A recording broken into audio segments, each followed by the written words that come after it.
Ladies and gentlemen, David Ferrell. A lot of companies are doing really well, though. They have this company, Babbel. You guys all familiar with them? Babbel, it's a language learning website. It's awesome. They're actually going to build the largest building in the world. Now, I don't know if you guys know this, but if construction were to stop because God did not like what they were doing, they already have the language learning app in place so that they can still communicate.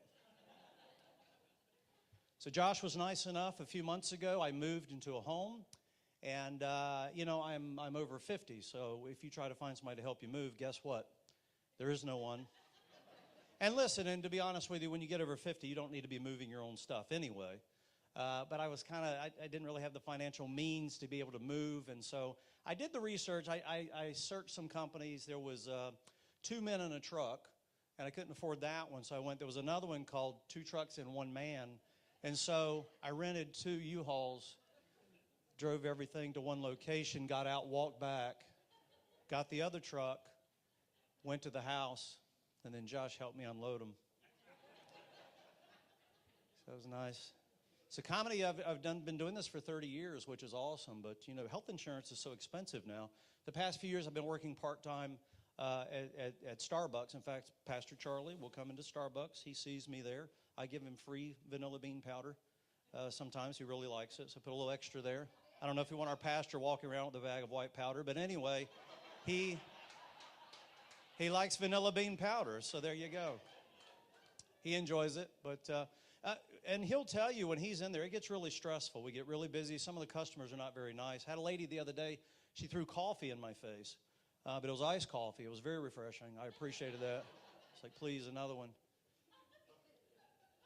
That would be great. So I've been driving around a lot. Do you know when you use your Google Map or you ask Siri for directions, I think they want you to take you through areas that you wouldn't normally go. Maybe, hopefully, you want to buy something, or if it's I don't know, why do they want to take you through poverty-stricken neighborhoods when you don't have to go? I don't want to go there. I went through a bunch of neighborhoods to get to this nice hotel, and it was weird because I got behind a funeral car, and on the back of it, it said, "This vehicle makes frequent stops."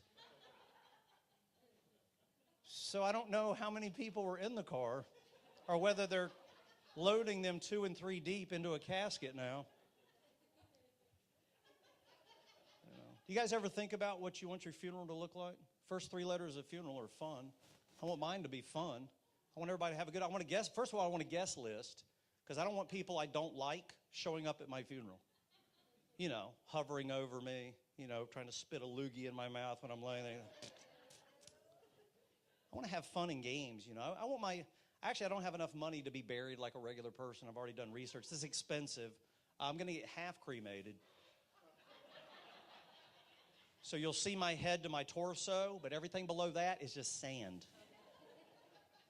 I actually want my casket to be reconfigured into a fidget spinner and then make it into a game where you spin me and you guess where my head, my torso are. If you get it right, you get $10. If you're wrong, I get $20. Make some money. Awesome. So actually, when I was driving around, I saw another house. It was a house, and it said in the yard, "House for sale, child care provided." Not sure who's leaving their children with people selling houses, but that has to be an interesting pickup one day, doesn't it? Hey, where are my kids? I don't live here. Oh, great. So I practically live at the airport. I traveled, in fact, I think last year, between coming and going on trips, I was at Atlanta Hartsfield Airport for 48 days.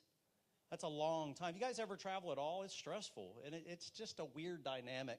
And, of course, as a comedian, I just sit there and watch people. Everybody now apparently has a therapy animal of some kind. Now, granted, I realize traveling is stressful, and so you may want to take your favorite pet or whoever with you. There was a lady with 2 dogs. She had one in each hand walking them. Now, she could have been bipolar. I'm not sure. And heaven forbid you still smoke. Good night. They have a whole room there where it's just sealed off, and they put people in there. I know there's people in there because I see shapes. You can't see the people, but you hear sounds, and I think it's almost like Jurassic Park smoking. You look and you hear, a pterodactyl running up.